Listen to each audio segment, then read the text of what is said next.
Hi everyone, this is Mikiko. I'm a personal trainer in New Zealand, and today I'm going to talk about my eating disorder experience. I've mentioned on social media before that me getting over eating disorder was a part of the reason I became a personal trainer, but I've never thought about how it was like and how I overcame it, because I was not mentally ready to talk about it in front of people. So I was hiding it, I was avoiding to think about, and just, it was about the past. So I was like, okay, it's over, I will try not to think about it. And then something happened, and that made me realize that I'm ready to talk about it. So I am going to explain how it was like. I am extremely uncomfortable right now. I feel so vulnerable, but hopefully this helps people understand how it's like. So how it happened was, I grew up in Japan, surrounded by people who commented me about my body quite a lot, and it was quite normal in Japan, and I think it's not a good thing to have. But it's very, very common to comment about someone's body, like, oh, did you gain weight, or did you lose weight? And I was, in that situation like a normal person. And when I was little, around like 7, 8, 9, people were saying like, oh, Mikiko, you're too skinny, you should eat more, you should eat more. And around high school, and as I get older, those comments became like, oh, you became big, did you gain weight, and and I was just laughing at it. I thought I was not really concerned about it, and I did not pay attention to what I felt. I was just laughing at it. Probably I was hiding it, but people saw me as a bubbly, happy, sporty person. So I was like, oh, you shut up, it's my body, it doesn't matter. And then when I stopped playing tennis competitively when I was around 19, my body obviously changed, and those comments that was piling up inside of my brain apparently collapsed, and I started hating my body a lot. All those like, oh, did you gain weight, and all those comments that I was getting, I started giving it to myself. And what happened in my mind was, I was scared of eating, I was scared of calories, and I was scared of any food, and also I was scared of looking at my body. And every time I look at the mirror, I was like, I wish my belly was not this big. I wish my arms were smaller. I wish my cheeks were not as big as now. And my ass is too big. My thighs are too big, and that kind of stuff.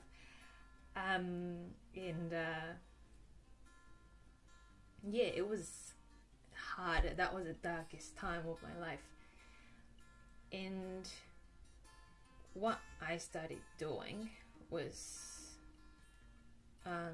because I could not avoid looking at or thinking about the food, I kept thinking about it, and I kept eating, and because I was scared of gaining weight, I kept vomiting as well. And so I was doing binge eating and vomiting right after.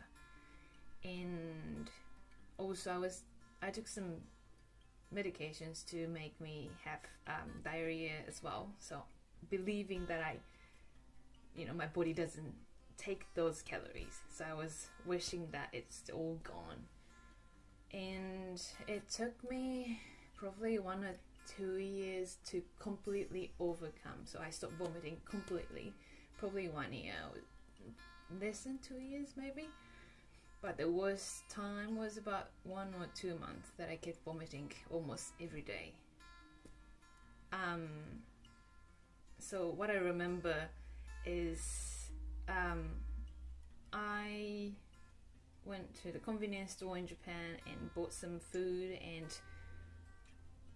started eating, and then to make it easier to vomit, I drank lots of water and then straight to the toilet and put my fingers in my mouth and started vomiting in the toilet. And as soon as I see the food that I ate first, that's when I stopped vomiting.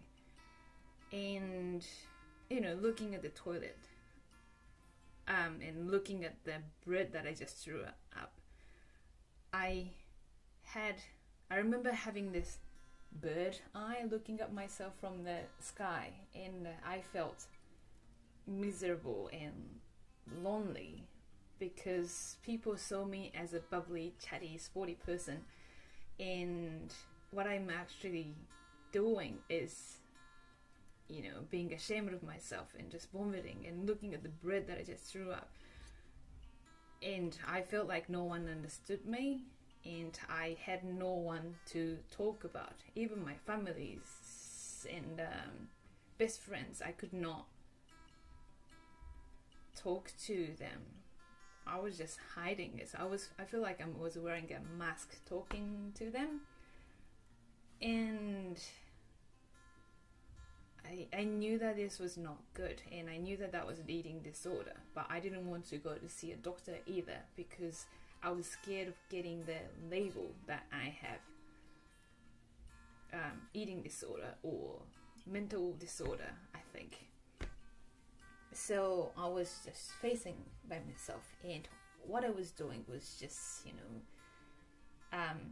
searching the information on the internet. What's the ideal body, what's the ideal body weight for Japanese girls, and what's the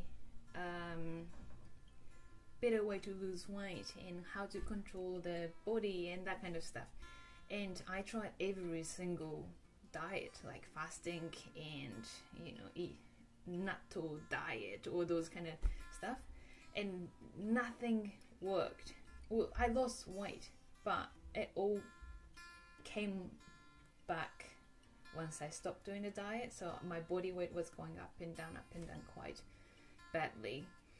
And yeah, so I was relying on the information on the internet. That's the only thing I could do because I didn't want to see a doctor. I didn't want to talk to my friends or family. So I was like, okay, I'm going to do this by myself. So that was what was happening during the eating disorder. And how I overcame it was quite simple, actually. I started finding a purpose in my life. While I was having the eating disorder, everything I could think about was food. I wanted to avoid it, so I kept. It's ironic, but I was wanting to avoid it completely, but that's the only thing I could think about. And I had a moment that half of my eyesight was gone for like a minute. I was looking at the computer and my eyesight was just getting narrower and narrower and narrower. And when I remember when I moved my finger like this, half of my finger was completely gone. It was not really darkness or anything, but it was completely gone. And it was like that. I could not see anything around here for a minute, and it came back, and I was like, oh, okay, this is something wrong. And I went to see a eye doctor, and what he asked me was like, have you been stressed? And I said, yep. And he said, one of the blood vessels behind the eye could have been blocked temporarily because of the stress. And so that made me realize that I need to do something. And I on that day, I think I booked the flight to London because it was a dream city, and I was like, okay, I've never been outside of the Japan, but this was my goal to study overseas, so I'm gonna just go have a look at how it's like to be outside of Japan, and just book the flight like 2-3 weeks. Yeah, the flight was just in 2-3 weeks, and I was like, okay, I booked the flight first and called my mom and like, Mom, I'm going to UK just to have a trip by myself, and I skipped some uni classes as well for it, and I did that, and I saw the world outside of Japan, and I realized that I can just live my life in the way I want, and all the struggles in my mind that I had in Japan and in that toilet felt such a far away, and I was like, okay, there's life outside of the toilet, and there's something I can do for myself. And I had lots of good experience in London and just came back to Japan, and then my life was completely different. I had a purpose. I was like, okay, I gotta study English, and I started looking at what I can do to study overseas and work overseas. That was just my dream at that time. So I started focusing on what I can actually do for my future, not my past. And then I started studying more and socializing more and talking to people, making friends, and that made me forget about food. And I was still not liking my body, but at least I could just avoid thinking about food. And for my body, what I did was studying nutrition and body and exercise, because I thought no one could understand my problem. So I was like, okay, I'm gonna just fix myself. And at uni I was studying sports science, and I started working at fitness gym as well. So I was committed to study how to lose weight and then how to control body weight, that kind of stuff. And I started applying to those knowledge to myself, and now my body is under my control, and I found my dream to start working as a personal trainer outside of Japan. And yeah, that's those, what I did to myself and what I want to do in the future were related. So I used the knowledge to become a personal trainer and to change people's lives. And yeah, this is where my structure of teaching came from. I've been saying the information on the internet is not applied, they're not specifically made for you. It's just for people who wrote the articles. They just wanted more people to read. They're not thinking about you specifically. So you gotta take care of your body. That's what I've been teaching to my client, and this came from my experience of eating disorder. I'm using my experience, my story, to change people's lives, and hopefully this story will help more people understand what eating disorder is like, and for people who are struggling with eating disorder right now, hope it makes you feel better and just gives you a good broader eyesight. Sorry that it's not really structured video, but I just there's lots in my mind, and just I forgot to talk about what made me feel like I'm ready to talk about this.